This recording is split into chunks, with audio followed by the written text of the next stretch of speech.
नमस्कार दोस्तों, daily market analysis में आप सभी का एक बार फिर से स्वागत है। जैसा हम सोच रहे थे वैसा ही हुआ।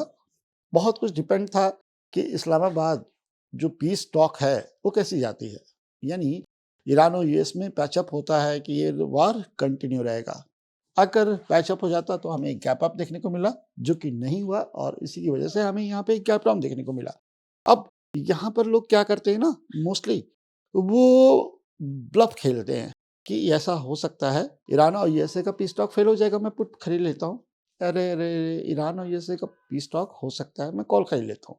वो प्योर का प्योर तुक्का है। भले ही आज आप कैप डाउन में आपको अगर आपने पुट खरीदा हो तो पैसा बन गया हो, सो फॉर सो गुड। मैं उसकी बात नहीं करता, मैं एक दिन की बात ही नहीं करता, मैं बात करता हूँ खत्म होने की। आप खत्म हो सकते हो अगर उल्टा पड़ गया तो। जो सेंटीमेंट बेस ट्रेड्स होती हैं वो सिर्फ और सिर्फ तुक्केबाज खेलते हैं। जैसे कि आप ब्लफ खेल रहे हो, जुआ खेल रहे हो, पत्ते खेल रहे हो, वो उसी तरीके का ट्रेड है। वो कोई आप कह सकते हैं टेक्निकल एनालिसिस पे बेस नहीं है, बस वो एक आप कह सकते हो परसेप्शन पे बेस है और उस पर आप अपना बेट लगा रहे हो जिसकी कभी ना कभी फेल होने की संभावना 100% है। लेकिन जब बात आती है लॉजिक की, ठीक है, लॉजिक बेस्ड ट्रेड में हमेशा आपको सर्वाइवल मिल सकता है। एग्जांपल के तौर पर मैंने आपको मल्टीपल टाइम बताया है कि अगर बहुत बड़ा गैप अप और गैप डाउन हो जाए तो आप 30 मिनट की रेंज को फॉलो करें, आपको ट्रेड मिलेगा और आपको बिल्कुल ट्रेड मिलेगा। अब बाजार के अगेंस्ट मिल सकता है, बाजार के साथ मिल सकता है, ये आप अपनी पोजीशन साइज से क्या कर सकते हो, मैनेज कर सकते हो। अगर आप इसको देख रहे हो कि बाजार डाउन साइड जा रहा है तो बाजार ने तो पूरा अप साइड मूव दिया। इसी को टेक्निकल एनालिसिस कहते हैं। ये टेक्निकल एनालिसिस नहीं है, ये है आपका टेक्निकल एनालिसिस जिस पर हर एक चीज डिफाइन होती है। Entry, stop loss, 1:3, 1:4, 1:5 target. और ऐसे ट्रेडर हमेशा सर्वाइव करते हैं। लेकिन जब तुक्केबाजी पे बात आती है तो वो बंदा किसी न किसी दिन, सिर्फ एक दिन, बाजार को कब्र खोदनी है उसकी, इसके अलावा कुछ नहीं हो सकता। एंड उसका वैसा ही रहेगा। भले ही आज आपने पुट खरीद के पैसा बनाया हो, लेकिन समय आपको बताएगा कि मैं क्या कहना चाहता हूं। तो यहाँ पर लॉजिक बेस्ड ट्रेड को फॉलो करिए, ठीक है। अब अगर मैं आज के मूव को देखकर परसों की प्रेडिक्शन करूं, बुधवार की, कि क्या हो सकता है बुधवार को, तो आपको भी मालूम है कि गैप अप और गैप डाउन बहुत ज्यादा है। जियोपॉलिटिक्स आपको मालूम ही है कि जियोपॉलिटिक्स में क्या चल रहा है, तो कभी पे भी की सिचुएशन चेंज हो सकती है। लेकिन पोस्ट मार्केट में जो लेवल है ना, वो आपके यहाँ है, ठीक है, 23,930 और आपका यहाँ 23,770 के नीचे।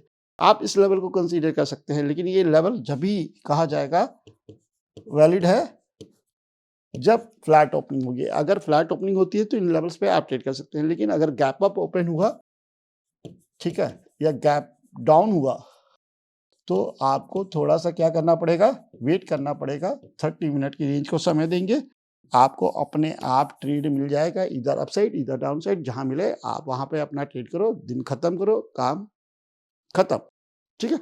होप समझ में आ रहा होगा कि मैं यहाँ पर क्या समझाना चाहता हूँ। अब हम बात करेंगे बैंक निफ्टी इंडेक्स की। बैंक निफ्टी इंडेक्स में भी सेम चीज है, गैप डाउन, उसके बाद 30 मिनट की रेंज ब्रेक और पूरा अपसाइड। अगर यहाँ पे लेवल्स की बात की जाए तो 55,900 और डाउन साइड में है आपका 55,300, ठीक है। यानी मैं मेजर स्विंग हाई और स्विंग लो को कंसीडर करता हूं। तो इस जगह पर जो स्विंग लो है वो आपका ये कंसीडर किया जाएगा, ना कि ये कंसीडर किया जाएगा। तो यहाँ अगर स्ट्रक्चर वाइज बात करें तो अप साइड ब्रेक हुआ 55,900, तो कहाँ जाएगा बाजार, अप साइड। क्यों? क्योंकि यहाँ पर स्ट्रक्चर जो है वो अप साइड का है, मैं इंट्राडे की बात कर रहा हूँ। और अगर ये लो टूटा तो कहाँ जाएंगे हम, डाउन साइड, क्योंकि यहाँ पर स्ट्रक्चर आपका चेंज हो गया। अब ये स्ट्रक्चर आप देख रहे हो इंट्राडे का, लेकिन आपको मालूम होना चाहिए डी का स्ट्रक्चर डाउन साइड है, वी का स्ट्रक्चर डाउन साइड है। इसी वजह से यहाँ पर जब भी आप लॉन्ग प्लान करेंगे थोड़ा सावधान रहेंगे। डाउन साइड में आपको कोई दिक्कत नहीं होने वाली, वहां पर अच्छे मूव आएंगे, विक्स बढ़ेगा, आई भी बढ़ेगी, ऑप्शन बाई में आपको पैसा अच्छा मिलेगा।